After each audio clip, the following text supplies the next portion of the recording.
चौरा गांव के खेतों में इन दिनों खुदाई का काम चल रहा था। असल में इसी गांव से होकर एक अच्छी सड़क गुजरनी थी, इसलिए यहाँ खुदाई शुरू की गई थी।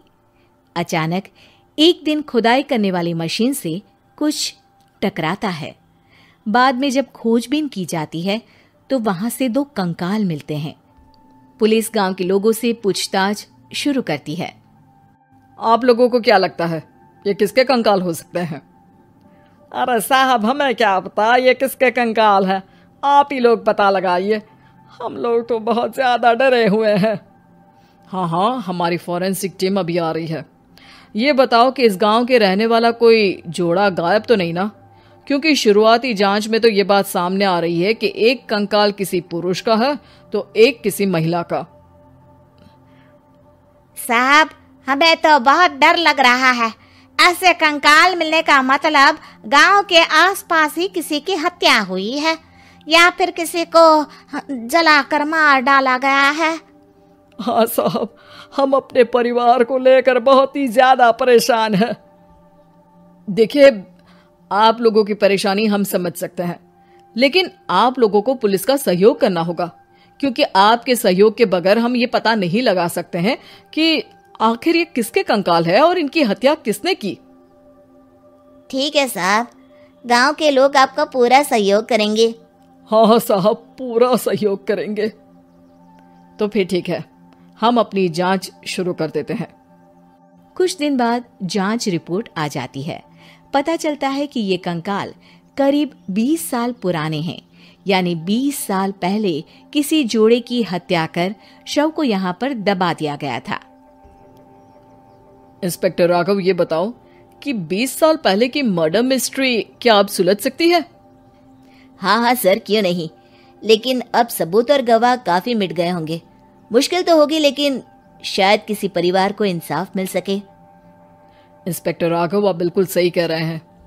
किसी परिवार को तो इंसाफ मिलेगा ही और किसी को उसके किए की सजा भी मिलेगी। जी सर, मैंने तो जांच शुरू भी कर दी है। 20 साल पहले इस गांव के 2 जोड़े अचानक कहीं गायब हो गए थे।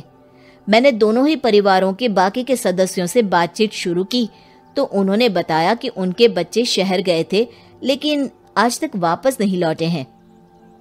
लेकिन ये दोनों शव किस परिवार के सदस्यों के हैं, ये कैसे पता चल सकेगा?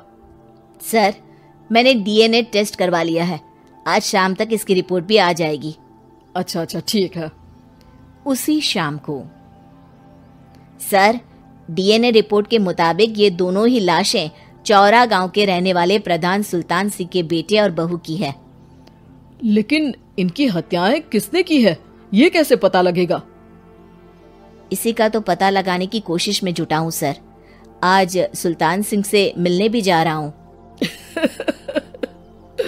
मेरा बेटा और बहू तो मेरे लिए सिर्फ यादों में ही रह गए थे, हमें उनकी लाशें तक नहीं मिल सकी थी। आज 20 साल बाद उनके कंकाल मिले हैं, मैं अब किसके लिए जीऊं?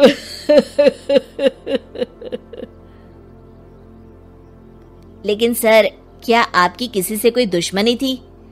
अपने बेटे बहू की हत्या के लिए आप किसे जिम्मेदार मान रहे हैं? अब मैं किसका नाम बोलूं?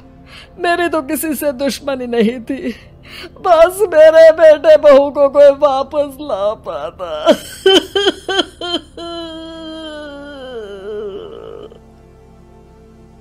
इसके बाद सुल्तान सिंह फूट फूट कर रोना शुरू कर देते हैं।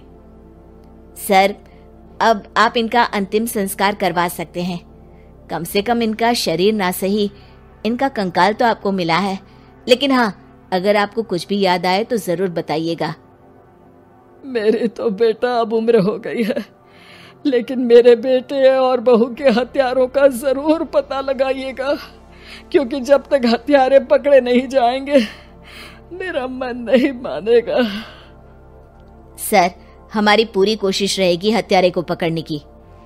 लेकिन एक बात बताइए, उस वक्त आपको किस पर शक गया था? उस वक्त मेरे एक ड्राइवर को पकड़ा गया था, लेकिन सबूतों के अभाव में उसे छोड़ दिया गया था। अच्छा, और ड्राइवर पर कैसे शक हुआ था? क्योंकि उस दिन ड्राइवर छुट्टी पर था। उस समय लेकिन लाश क्यों नहीं मिल सकी थी? उस वक्त पुलिस ने बहुत कोशिश की थी, लेकिन दोनों की डेड बॉडी नहीं मिल सकी थी। ठीक है, हमारी तफ्तीश चल रही है, मैं फिर आऊंगा। इसके बाद इंस्पेक्टर वहां से चला जाता है और सुल्तान सिंह अपने बेटे और बहू की याद में खो जाते हैं। कुछ दिन बाद सुल्तान सर, एक बात बताइए, जब आपके बेटे बहू की हत्या हुई थी, उसी के आसपास आपके ही गांव का रहने वाला एक और जोड़ा उसी वक्त गायब हो गया था ना? हाँ सर, अलका और अभिषेक, वो भी मेरे बच्चों जैसे ही थे। तो फिर वो कहाँ है? उनका भी आज तक पता नहीं चल सका, लेकिन बताते हैं कि कुछ साल पहले अभिषेक को गांव के ही किसी आदमी ने मुंबई में देखा था, लेकिन फिर वो गायब हो गया। यानी अभिषेक और अलका की हत्या नहीं हुई थी, बल्कि उन्होंने किसी वजह से खुद ही गांव छोड़ दिया था। हाँ, हो सकता है, क्योंकि अभिषेक मेरे बेटे संतोष का अच्छा दोस्त था और उसका मेरे घर भी आना जाना लगा रहता था। हो सकता है कि उसने मेरे बेटे और बहू के बारे में सुन लिया हो और ये गांव छोड़ दिया हो सकता है। उनके परिवार का कोई अब नहीं रहता क्या इस गांव में? अब तो कोई नहीं रहता। एक चाचा थे, लेकिन उन्होंने भी अपना पुश्तैनी मकान बेच दिया है। वो भी अब कहीं शहर में ही बस गए हैं। ओह, अभिषेक और अलका के बारे में भी पता लगाना होगा। हो सकता है कि वही इस हत्या के बारे में कुछ बता सके। हो तो सकता है, लेकिन वो बेचारे तो खुद ही वक्त के मारे थे, वो क्या बताएंगे। फिर भी सर, जब केस दोबारा खुला है तो जांच तो करनी ही पड़ेगी, और इस बार तो लाशें भी बरामद हुई है। कुछ दिन तक लगातार तफ्तीश चलती रही। एक दिन थाने से सुल्तान सिंह को फोन आता है। हाँ, कौन बोल रहा है? सर, मैं कांस्टेबल तुलाराम बोल रहा हूँ थाने से। आपको थाने आना पड़ेगा। थाने? लेकिन क्यों? सर, किसी की पहचान करवानी है। अच्छा ठीक है, मैं दोपहर तक पहुंचता हूँ। सुल्तान सिंह दोपहर में थाने पहुंचता है। कई पुलिस के अधिकारी वहां मौजूद रहते हैं। सर, आपके बेटे की हत्या का रहस्य आज शायद सुलझ जाए। अच्छा इंस्पेक्टर राघव, पर वो कैसे? सर, उस आदमी को देखिए, क्या वही अभिषेक है? सुल्तान सिंह की आंखों में हैरानी से आंसू आ जाते हैं। हाँ सर, यही अभिषेक है। ये आपको कहाँ से मिला? सिर्फ अभिषेक ही नहीं, बल्कि इसकी पत्नी अलका भी इसके साथ है। मैडम, जरा अभिषेक की पत्नी को लाइए। जैसे ही अलका को पेश किया जाता है, सुल्तान सिंह जमीन पर गिर जाते हैं। सुल्तान सर, क्या हुआ आपको? आप अलका को देखकर गिर क्यों गए? सुल्तान सिंह सर पकड़कर बैठ जाते हैं। ये अलका नहीं, बल्कि ये तो मेरी बहू रितु है। पूरा थाना एक दूसरे का मुंह देखने लगता है। क्या? इसके बाद हर किसी को दो कंकाल और हत्या का रहस्य समझ में आ गया। अभिषेक और रितु ने मिलकर संतोष और अलका की हत्या की थी और लाश को जमीन के नीचे दबा दिया था।